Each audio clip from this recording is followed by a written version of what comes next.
Pananalisi sa palengke, huli sa CCTV, payo ng eksperto sa mga tindera, ilagay sa bungad ang mga panindang mababa ang halaga. Samantalang ilagay naman sa loob ang bahagi ng tindahan ang mga mahal na produkto. Sinusuri din daw kasi ng mga kawatan ng pagkakaayos ng mga paninda para mamili ng kanilang biktima. Paano nga ba maiwasang masalisihan sa palengke? Sa isang palengke sa Quezon City, alas 3 ng madaling araw ay nakuhanan ng video ang isang lalaki na inaayos ang ilang paninda na nakataklob ng net. Ilang saglit pa ay lumayo ang lalaki mula sa mga paninda para magtago mula sa gwardiya.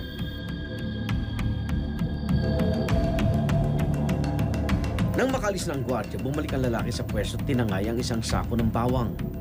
Kwento ng may-ari ng tindahan, walang bantay ang kanyang pwesto kapag gabi. Tinatay magit na 2,000 piso ang halaga ng bawang na nakuha ng kawatan. Nai-report nila sa security personnel ng palengke ang insidente pero hindi nahuli ang magnanakaw. Payo ni Bong Oteiza, isang security consultant, hindi sapat na panangga sa mga kawatan ang net. Mas mainam kung itago ang mga paninda sa mga lugar na pwedeng lagyan ng kandado.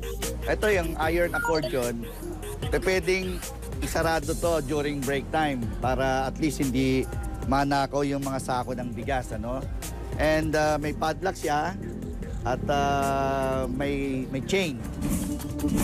Sa Nueva Ecija naman, sumalakay ang payong gang. Ang kanyang target, isang tindahan sa palengke. Naging matagumpay kaya sila sa kanilang modus at nakiligtas kaya ang mga sakay ng motorsiklong nabangga ng bus sa Cavite. Abangan sa pagbabalik ng Alisto!